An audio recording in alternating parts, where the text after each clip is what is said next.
Nós lemos o seguinte, Mateus 7, 24 a 29. Todo aquele, pois, que ouve estas minhas palavras e as pratica, será comparado a um homem prudente, que edificou a sua casa sobre a rocha. E caiu a chuva, transbordaram os rios, sopraram os ventos e deram com ímpeto contra aquela casa que não caiu, porque fora edificada sobre a rocha. E todo aquele que ouve estas minhas palavras e não as pratica, será comparado a um homem insensato que edificou a sua casa sobre a areia. E caiu a chuva, transbordaram os rios, sopraram os ventos e deram com ímpeto contra aquela casa, e ela desabou, sendo grande a sua ruína. Quando Jesus acabou de proferir estas palavras, estavam as multidões maravilhadas da sua doutrina, porque ele as ensinava como quem tem autoridade e não como os escribas. Assim como já oramos, o nosso desejo é que o Espírito Santo mova o nosso coração, edifique a nossa alma. É o desejo sincero do meu coração. Nosso tema de hoje é obediência a Deus, o fundamento da edificação prudente. Com muita tristeza, nós presenciamos, assim, até de certa forma, com alguma frequência, de alguns acidentes. De vez em quando você ouve sobre o desmoronamento, sobre casas que passam pelo desabamento. Não só casas, às vezes alguns viadutos também, alguma construção que não para naquilo e no projeto a que foi proposto. E normalmente, em praticamente todas as observações, depois que os técnicos passam lá e avaliam, algumas e a maioria talvez, por alterar o projeto original, talvez gastando menos do que o proposto, para então essa economia, diminuem a quantidade de coisas que eram propostas pelo engenheiro. E normalmente isso gera problemas, como nós acabamos de citar, com grande tristeza. Desabamentos que ceifam vidas e dão grandes prejuízos. Isso é muito triste, mas é real. E Jesus usou esse tipo de coisa para ilustrar o fechamento do Sermão da Montanha. Desde janeiro estamos aqui no Sermão da Montanha.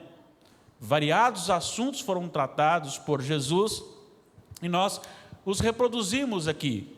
Com certeza, eu fui o mais abençoado em tudo isto, por preparar esses estudos. Eu queria convidá-lo a retornar comigo no capítulo 5, só para a gente ter uma noção da essência.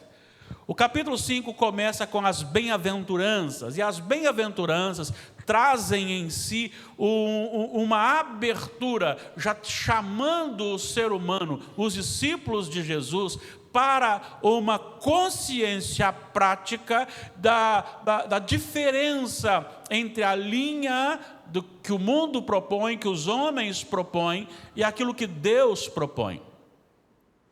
Todos nós gostamos, e isso não é diferente também na igreja. Somos muitas vezes tomados por esse sentimento humano e queremos ser bem-quistos e bem vistos naquilo que nós fazemos.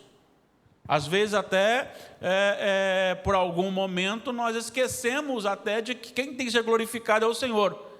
E às vezes começamos a pensar em nós, como eu prego bem, ou que alguém bateu nas minhas costas, ou que faço alguma coisa, olha como eu trabalho bem, olha a minha obra, olha aquilo que eu faço. E muitas vezes nós somos tentados, nós somos conduzidos pela carnalidade que ainda guerreia, ainda batalha a nossa alma, na nossa vida, para aflorar, para conduzirmos.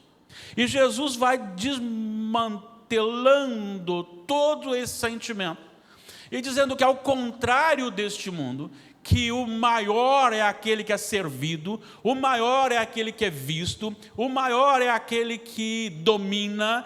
Jesus começa a dizer assim: olha, no reino do meu Pai tem alguma coisa diferente. E ele vem então ensinando, tem uma multidão, ele chama os seus discípulos e ele passa a ensiná-los, não toda a multidão, mas agora diretamente aos seus discípulos. E o que ele vai dizer aqui é justamente a necessidade de um esvaziamento pessoal.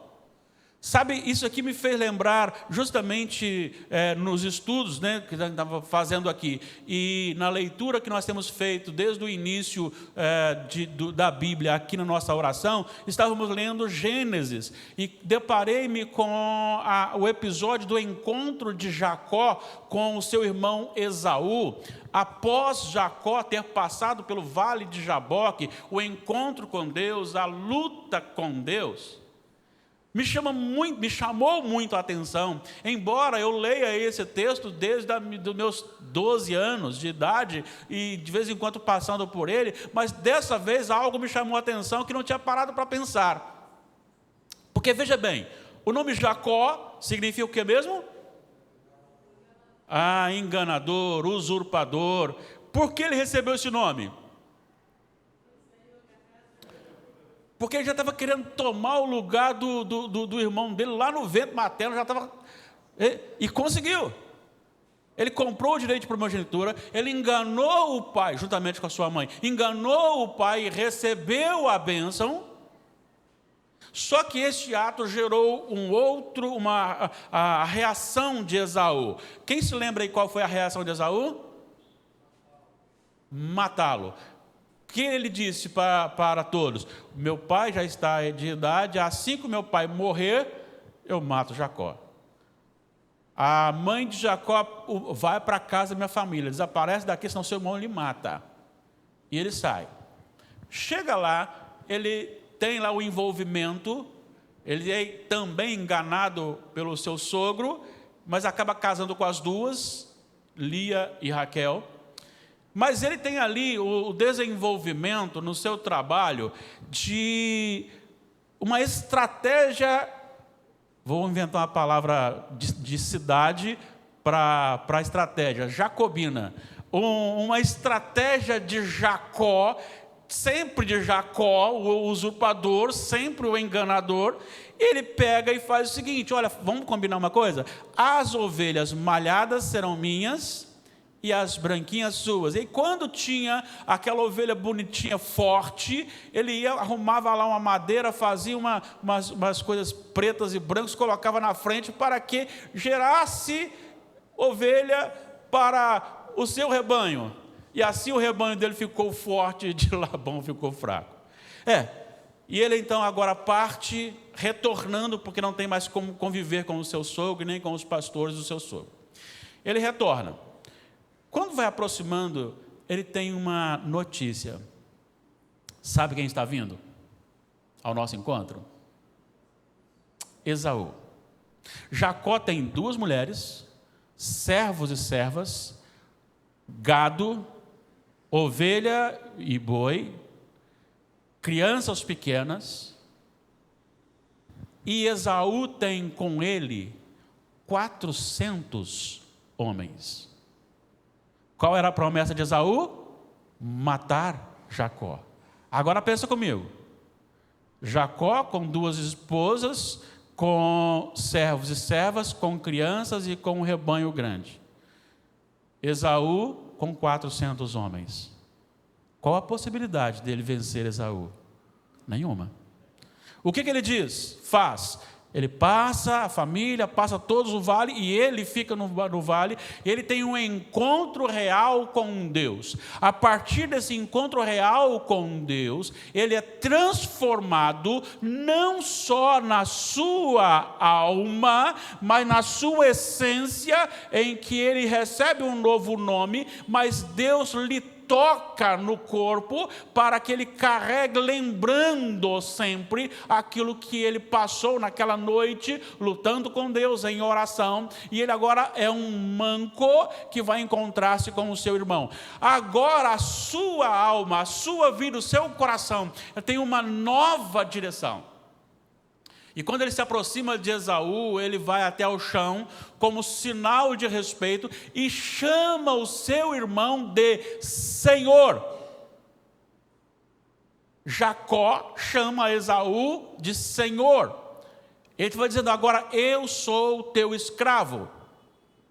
Isso se deu pela transformação operada pelo Espírito de Deus na vida de Jacó, que ele agora sabe a sua pequenez e a sua humildade não altera o propósito de Deus, que quando ele esvaziou-se dele, ele foi enchido pelo Espírito de Deus. E aquilo que Deus tem para a nossa vida, ninguém pode tirar. Você não precisa requerer a autoridade. Eu sou o pastor aqui. Olha para mim, eu sou. Não precisa. Se alguém quer tirar o seu lugar e o lugar é seu, será seu, porque Deus conduz a sua vida. Deus abençoou Jacó, Deus havia escolhido Jacó, e ainda que Jacó se humilhasse a ponto de chamar o seu irmão de Senhor, ele continuou sendo o escolhido de Deus. E é isso que Jesus trabalha aqui: esvazie-se de você mesmo, jogue por terra aquilo que é seu e encha daquilo que é do céu. Seja um pobre de espírito, um mendigo de espírito, entenda que você não tem nada para oferecer. Só o Espírito Santo pode lhe dar isso. Tem uma outra lição: Davi reconheceu isso. Primeiro livro das Crônicas, 29:14, na oração, quando ele prepara todos os utensílios para a construção do templo. O que aconteceu lá? Todos deram muita coisa, e Davi também deu. E ele ora ao Senhor, ele exalta ao Senhor, ele engrandece ao Senhor, e ele fala no versículo 14, assim, do primeiro livro das Crônicas, 29. Ele diz assim: tudo vem de ti, e das tuas mãos tu damos. Ele reconhece que aquele ouro que ele tinha dado, a prata, o bronze, tudo que ele tinha oferecido, era do Senhor mesmo. Quanto mais você se esvazia, mais cheio você fica. Essa é a lógica do céu. Esta é a lógica do céu. Lembra que Jesus falou sobre servir? Entre vós o maior é aquele que é servido, mas no reino do meu Pai, o que serve a todos é o maior. O reino de Deus, ele é totalmente ilógico, e é neste propósito que ele vai trabalhando isso. Aí há um esvaziamento de si, há um enchimento de Deus. E aí começa a falar agora, a partir do versículo 13, sobre a responsabilidade que é ser um discípulo, sal e luz. Mas vamos lembrar uma coisa: salgar e brilhar é para a glória de Deus e não para a sua própria glória. Não é para você falar assim: olha como eu sei fazer, olha como eu sou um bom sal, olha como eu salgo bem, olha a minha luz aqui que está brilhando. Não, a minha atitude é para brilhar Jesus Cristo. É Ele que tem que ser glorificado na nossa vida. E aí agora, do versículo 17 em diante, ele aponta para a lei. Jesus veio, cumpriu toda a lei, e ele diz que todo discípulo de Jesus precisa viver uma vida diferenciada, além do normal. Porque você já foi comprado. Olha só o que ele diz no versículo 20: porque eu vos digo, se a vossa justiça não exceder em muito a dos escribas e fariseus, jamais entrarei nos céus. Agora, veja bem, como que a minha vida vai ser tão especial se eu sou pecador? Eu preciso lembrar que o Senhor Jesus está dizendo: existe um estilo de vida para ser vivido. Ele diz: eu não vim revogar a lei, eu vim cumprir. Aí agora ele aponta, ele começa a mostrar a seriedade da caminhada. E ele fala: ouviste que foi dito, não matarás. E quem matar estará sujeito a tribunal. Eu, porém, vos digo, se você chamar alguém de tolo, está sujeito a tribunal também. Não adulterarás, foi o que disseram. Mas eu vos digo, se olhar com olhar impuro para uma mulher, já adulterou com ela. Cuidado com os juramentos. não vingueis, ame o seu inimigo, ore por ele, pratique a justiça. Quando for dar esmola, não fale para ninguém que você deu esmola, não. Vai ajudar alguém? Ajude sem ninguém saber, não precisa ninguém ficar sabendo. Sabe, e isso tem me preocupado, porque a rede social ela é uma bênção para a promoção, em que as pessoas começam a distribuir cestas básicas, fotografar e colocar na rede social. Olha o trabalho sendo feito do reino de Deus, que nada, é para mostrar que está fazendo, isso aí não tem valor nenhum. Sai, leva a cesta básica, entrega a cesta básica, sem fotografar, sem nada, não precisa. E ele continua, quando você orar, a oração, gente, a oração é algo que não promove ninguém. Pregar pode ser visto e aplaudido, cantar pode ser visto e aplaudido, tocar pode ser visto e aplaudido, fazer outras coisas pode ser visto e aplaudido, mas orar é você e Deus. É você e Deus. Ele fala, entra no seu quarto, fecha a porta, ora ao Senhor. Aí vem o que nós acabamos de cantar aqui, a oração do Senhor, mostrando que tudo é do Senhor, tudo é para a glória do Senhor, tudo exalta o Senhor. Teu nome seja santificado, venha o teu reino, faça a tua vontade. Teu reino, poder e a glória. Você foi perdoado, não perdoe. Se você for jejuar, não faça isso para ninguém ver. Faça com sede e fome de Deus. Pense nas coisas lá do alto, não das que são da terra. Olha, nós temos vivido um tempo de uma busca tão grande por um nível de vida superior, e vai tudo ficar por aqui. A gente vai juntando dinheiro, e diz, não posso gastar, não posso gastar, não posso gastar, não posso gastar. Quando você acordar, a sua vida se gastou, e você não tem prazer mais em usar aquele dinheiro. E você não viveu para a glória de Deus, você não investiu no reino de Deus, você não esteve no reino de Deus. Depois ele diz sobre os olhos, cuidado com os olhos, e é importante porque João, na primeira epístola, ele trata essa questão da concupiscência dos olhos, que tem origem no mundo, é fruto do mundo. E se os seus olhos são bons, todo o seu corpo será bom. Não tem como servir a dois senhores. Não fique preocupado com a conta para pagar, apenas trabalhe o normal que o Senhor vai sustentar. Olha, não fique julgando as pessoas condenativamente. Saiba o momento certo e para quem evangelizar. Saiba que você é tão vazio sem Jesus, por isso você precisa pedir, você precisa buscar, você precisa bater. Tenha noção de que a vida com Deus, ela era uma caminhada difícil. A vida com Deus não é uma caminhada fácil. E a dificuldade da vida com Deus não está no que diz respeito à essência da caminhada, mas é o pior inimigo que nós enfrentamos nesta caminhada, que é o nosso próprio ego, que ele vem combatendo o tempo todo, desde o primeiro versículo do capítulo 5.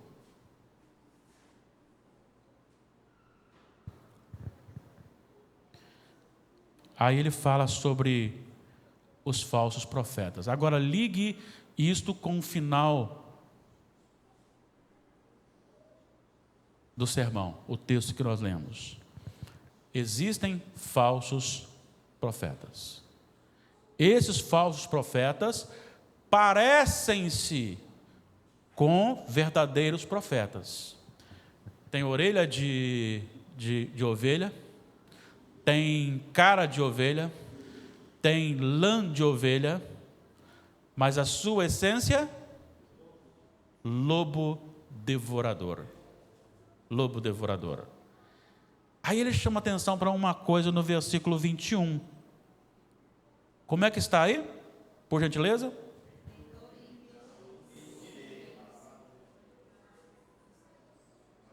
Versículo 21. Nem todo o que me diz.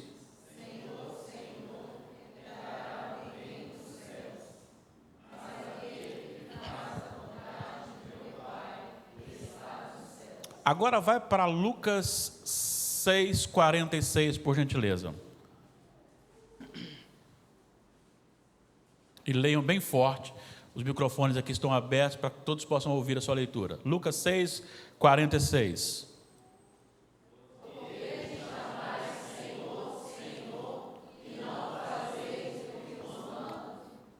Olha o 21 do capítulo 7 de Mateus. Nem todo o que me diz, Senhor, Senhor. Agora, por que me chamais Senhor, Senhor, e não fazeis o que vos mando? Eu preciso então destacar algumas coisinhas aqui. Por favor, fique à vontade para você participar comigo. Antes de tratar aqui diretamente da obediência, eu preciso trabalhar algumas coisas importantes relacionadas ao contexto. Vamos lembrar dos profetas verdadeiros, profetas falsos. Aquele que ouve e pratica a palavra e aquele que ouve e não pratica a palavra. Olha a semelhança. Segunda coisa que eu quero destacar é que estes se parecem, falsos profetas, se parecem, têm a aparência de um profeta verdadeiro, mas não são verdadeiros. Também, se você observar no texto lido, Jesus vai contar então esta parábola para ensinar sobre a obediência, e ele diz que dois tipos de pessoas têm o mesmo desejo, a mesma vontade, o mesmo planejamento. Este planejamento envolve tempo, este planejamento envolve investimento, este planejamento envolve persistência, que é justamente a construção de uma casa. Semelhança. Outra semelhança é que ambos constroem uma casa. Embora o modelo possa ser diferente, mas a essência é a mesma. Então você olha, você sabe, aqui é uma casa e aqui é outra casa. A diferença não está na aparência, mas na essência, no fundamento. Assim como a essência do falso profeta é um lobo devorador, mas a parte externa parece-se com uma ovelha, mas a essência é um lobo devorador. Assim também, o que identifica esta construção prudente não é a construção em si, mas é o seu fundamento, em que esta casa é construída. Para construir uma casa num local seguro, exige-se maior investimento. É mais difícil cavar, é mais complicado para fundamentar, é mais fácil ir para um monte de areia. E você pode, com a própria mão, rapidinho, fazer ali o fundamento da casa. Já no local onde existe rocha, é difícil a construção. Isso quer dizer que a nossa caminhada aqui, ela encontrará muitas dificuldades quando nós queremos fundamentar no processo da obediência à palavra de Deus. Eu preciso chamar-lhe a atenção para estas coisas.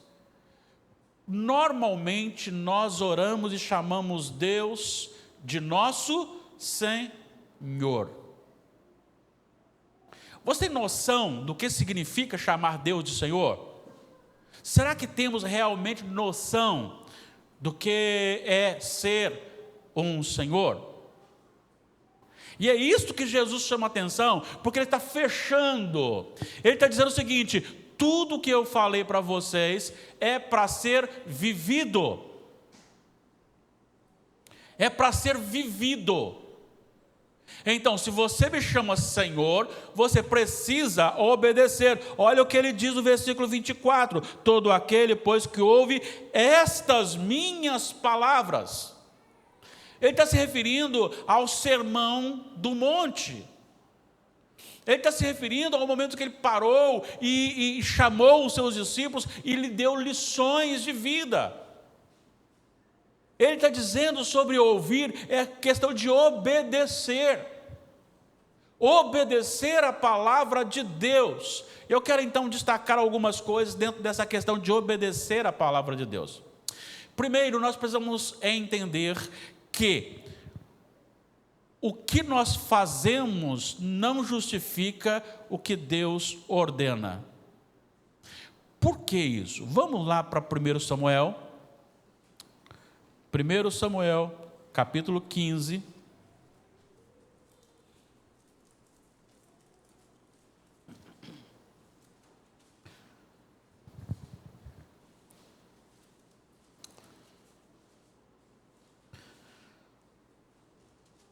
Você tem um episódio aqui de uma ação que talvez nós bateríamos palmas e diríamos: boa iniciativa. Deus dá uma ordem a Saul e ele diz: você vai lá, vai guerrear e vai matar todo mundo e todas as coisas. Tudo, tudo, tudo. Quando você chega aqui no versículo 17, você encontra o seguinte: prosseguiu Samuel: porventura, sendo tu pequeno aos teus olhos, não foste por cabeça das tribos de Israel, e não ungiu o Senhor rei sobre ele? O que ele está dizendo aqui é porque ele vem chamando a atenção de Saul. Porque no versículo 14, Samuel se aproxima, depois da vinda do rei vitoriosa, ele diz: ouço balido de ovelhas. E Saul começa a sua justificativa quando ele fala para o Samuel. No versículo 20, ele, mais diretamente, ele fala: pelo contrário, dei ouvidos à voz do Senhor e segui o caminho pelo qual o Senhor me enviou, e trouxe Agag, rei de Amaleque, e os amalequitas os destruí totalmente. Mas o povo tomou o despojo, ovelhas e bois, o melhor do designado à destruição, para oferecer ao Senhor teu Deus em Gilgal. Olha que coisa maravilhosa, até de certo ponto, porque o povo até trouxe, até desobedeceu, mas a finalidade é boa, o objetivo é bom. Ele pegou o melhor para oferecer ao Senhor. Tem aí um ditado aí que de boas intenções o inferno está lotado, está cheio. Isso me conduz a uma coisa muito interessante. Deus não estabeleceu para que você viva a vida de acordo com o que você acha que deve viver e que você acha que deve glorificar o Senhor. Ele estabeleceu no culto parâmetros em que ele tem que ser adorado. Nós não podemos desobedecê-lo em nome de uma oferta de culto ao Senhor. Nós não podemos mudar. Olha só o que diz o versículo 22. Samuel disse: tem porventura o Senhor tanto prazer em holocaustos e sacrifícios, quanto em que se obedeça a sua palavra? Eis que o obedecer é melhor do que sacrificar, e o atender melhor do que a gordura de carneiros.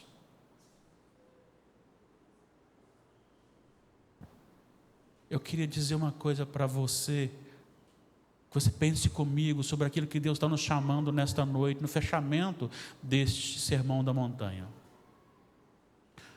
Pela graça de Deus, o Senhor tem nos concedido a bênção de, embora não com um templo cheio, mas nós temos um público diferenciado, desde bebês até as pessoas já mais experientes.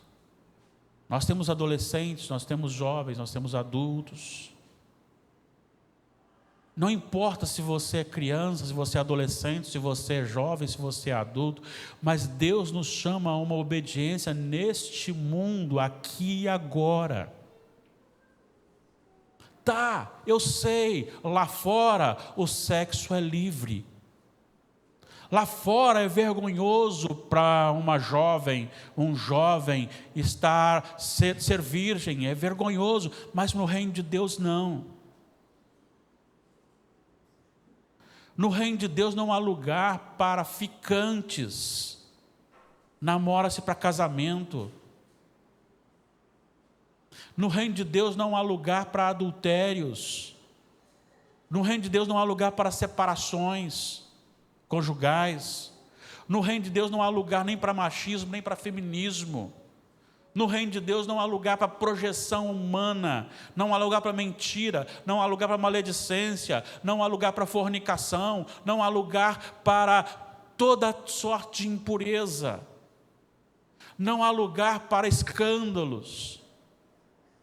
Nós somos um povo de Deus, nós somos chamados para obedecer às palavras do Senhor. Olha o que Ele disse, ouviste que foi dito, eu porém vos digo. Ou seja, devemos obedecer o Senhor. Obedecer é melhor do que cultuar. Obedecer é melhor do que vir aqui cantar, tocar. Obedecer é melhor do que vir aqui pregar. Obedecer é melhor do que tudo aquilo que nós possamos oferecer como um sacrifício ao Senhor.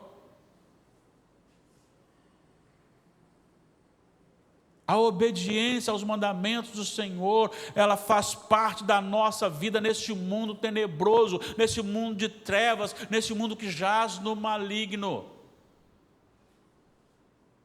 Não se assuste, mas nós estamos caminhando para o fechamento.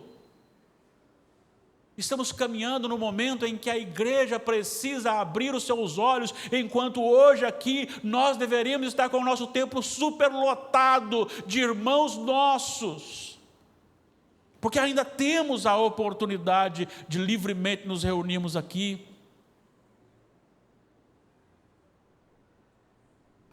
Deveríamos estar alegres em torno da palavra do Senhor, porque é esta palavra que é luz para o nosso caminho, que é lâmpada para os nossos pés. É esta palavra que nos ensina, é esta palavra que nos molda, esta palavra deve ser a alegria, o gozo da nossa vida. Se o salmista, lá no tempo de uma revelação inferior à nossa, ele disse, quanto amo a tua lei, é a minha meditação todo dia. Nós precisamos sentir isso, essa alegria, e estar em torno da palavra do Senhor, e deixar que esta palavra dirija a nossa vida. Nós vamos andar na contramão, nós não teremos bons amigos neste mundo, nós não seremos bem-quistos neste mundo, porque nós estaremos caminhando na contramão. A multidão caminha para a perdição, mas o povo de Deus caminha para a terra prometida, eterna, no céu, a nova Jerusalém, a nova terra e o novo céu. Então por isso nós precisamos voltar para as Escrituras Sagradas. Olha o que ele diz, aquele que ouve e obedece é o que constrói sobre a rocha, aquele que ouve e não obedece é aquele que constrói sobre a areia. Mas antes do final do nosso estudo, eu preciso dar uma breve olhada com você em segunda epístola de Paulo a Timóteo, capítulo 3.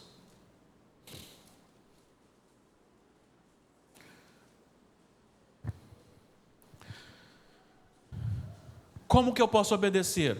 Para eu obedecer, eu preciso saber. Lembra de que Paulo falou aos romanos? Como crerão se nunca ouviram? Como ouvirão se não há quem pregue? Como pregarão se não forem enviados? Como irão se alguém não estiver ali sustentando, guardando por trás? Da mesma forma, agora, para que eu entenda o que eu devo obedecer, tem muita gente achando que está obedecendo a Deus, mas não está obedecendo ao Senhor, está obedecendo a mandamento de homens, porque não se fundamenta na palavra. Aquele que ora muito sem ler a Bíblia, ele é enganado pela própria vontade, ele é enganado pelas doutrinas dos homens e acha que está bem, mas está mal. Aquele que lê muito a Bíblia e não ora, ele conhece muito das doutrinas. Ele é o intelectual, mas o seu coração é árido, ele não tem vida, ele não tem o Espírito agindo com plenitude nele.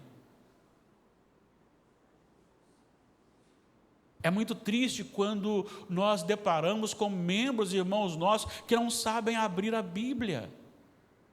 Tá, tem uns livros que a gente prega menos, então fica mais difícil de achar, mas dá para achar. Nada que não demore aí uns 15 minutinhos, mas a gente acha. Profetas menores é mais difícil, não é verdade? E tem algumas epístolas também que são pequenininhas, às vezes a gente tem uma dificuldade, já precisa parar um pouquinho, né? Aí a mente vai, joga, a gente vai lá e acha. Mas é triste quando alguém chega e fala o seguinte: vamos ler aqui Judite, capítulo 3, e o irmão da igreja está procurando onde está Judite. É triste a manifestação da falta de conhecimento da Bíblia, que é a palavra de Deus, regra única de fé e prática para a sua vida. Como é que eu vou saber a vontade de Deus? Olha só. Depois que Paulo está falando a respeito dos homens maus, perversos, impostores, que irão de mal a pior, enganando e sendo enganados, enganando, sendo enganados. Aí ele diz assim no versículo 14 de 2 Timóteo 3: Tu, porém, permanece naquilo que aprendeste e de que foste inteirado, sabendo de quem o aprendeste, e que desde a infância sabes o quê? As sagradas letras que podem tornar-te sábio para a salvação pela fé em Cristo Jesus. O que pode me dar sabedoria? A palavra de Deus. É ela que me faz conhecer o Senhor. E me faz conhecer o Senhor, me faz conhecer a sua vontade. Se eu conheço a sua vontade, agora eu posso obedecer. Eu preciso conhecer a palavra de Deus. Olha só o que ele diz: toda a escritura é inspirada por Deus e útil para o ensino, útil para a repreensão, para a correção, para a educação na justiça. Qual a finalidade? A fim de que o homem de Deus seja perfeito e perfeitamente habilitado para toda boa obra. Veja bem, há uma diferença entre você fazer boa obra e ser habilitado a fazer uma boa obra. Qual a diferença? A diferença é que quando eu faço a boa obra sem ser habilitado, eu a faço e acho que eu estou sendo bom, que eu estou sendo maravilhoso, e tudo isso traz glória para mim. Quando eu faço habilitado pela palavra de Deus, é a minha natureza que flui em amor pelo próximo, a ponto de abençoar as vidas.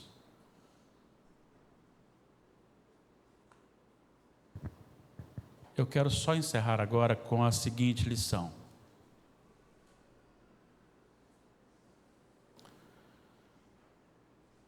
Aquele que não obedece terá um fim trágico. O desobediente terá um fim trágico. Jesus deixou bem claro que não é a obediência que vai me salvar, mas Ele me faz entender,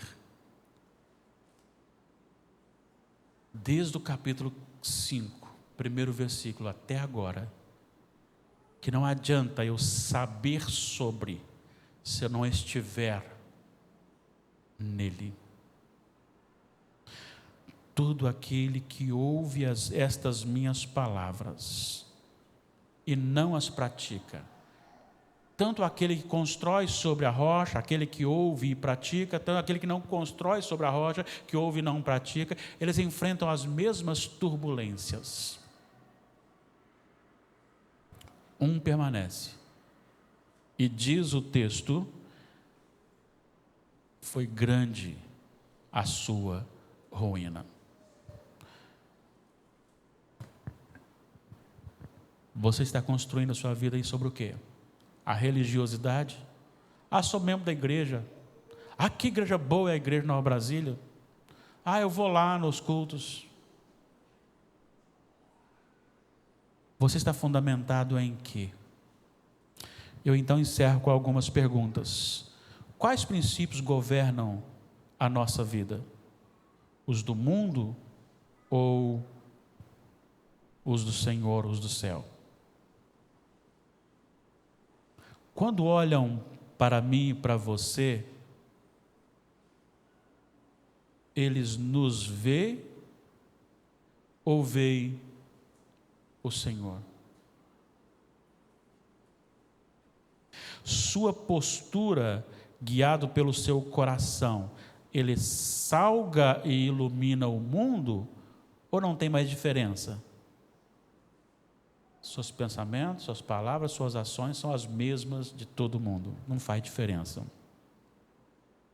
Sua esperança está na sua capacidade de vida ou na eficácia da redenção em Cristo Jesus?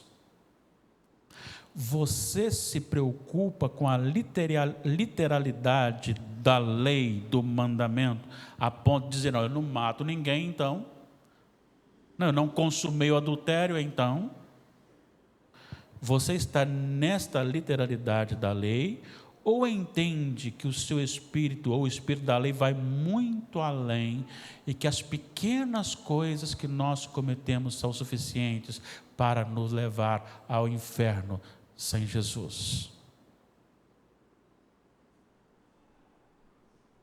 Seus atos culticos são para a glória de Deus ou para a sua projeção? Deixa eu dar uma dica. Se tiver alguém falar bem de você, que sejam os outros e não você mesmo.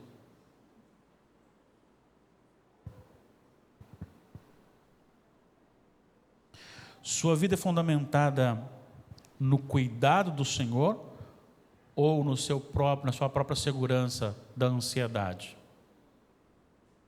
Deixa eu dizer uma coisa. Não vai mudar nada. O resultado é o mesmo. Amanhã é um dia, é um novo dia.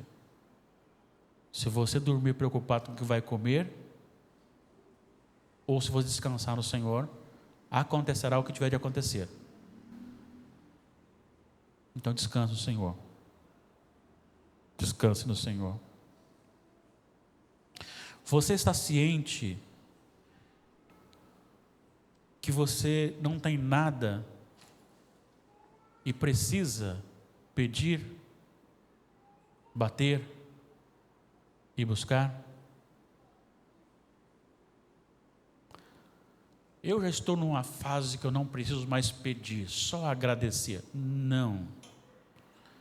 Eu estou numa fase que eu preciso pedir, e pedir, e pedir, e pedir, e pedir, porque a cada segundo de vida que envolve a minha vida vem do Senhor. Eu não tenho habilidade para dominar a minha vida.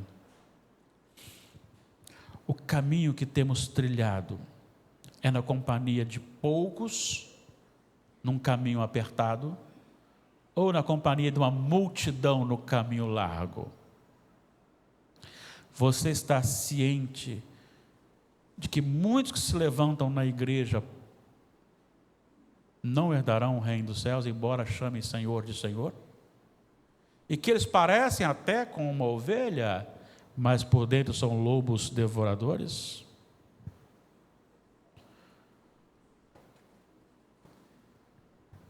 Você está obedecendo a palavra de Jesus? Eu quero que você pense nisso agora. Com certeza você vai ter uma surpresa, porque eu quero que você agora fale com Deus e peça ao Espírito Santo para lhe mostrar algumas coisas que você não tem obedecido o Senhor. Há algo no seu coração, talvez você não está obedecendo o Senhor. Eu já detectei no meu vários, em muitos momentos, a maneira como você tem agido, a maneira como você tem reagido, a maneira como você se alegra com a palavra de Deus ou não. A maneira como você vê o próximo. Peça ao Espírito Santo para lhe ajudar a detectar em que você precisa mudar. O Senhor Jesus hoje nos diz: todo aquele que ouve estas minhas palavras e as pratica, constrói a sua casa sobre a rocha e permanece para sempre. Mas todo aquele que ouve estas minhas palavras e não as obedece, está construindo sobre a areia. O final será a casa cair e a ruína será gigantesca.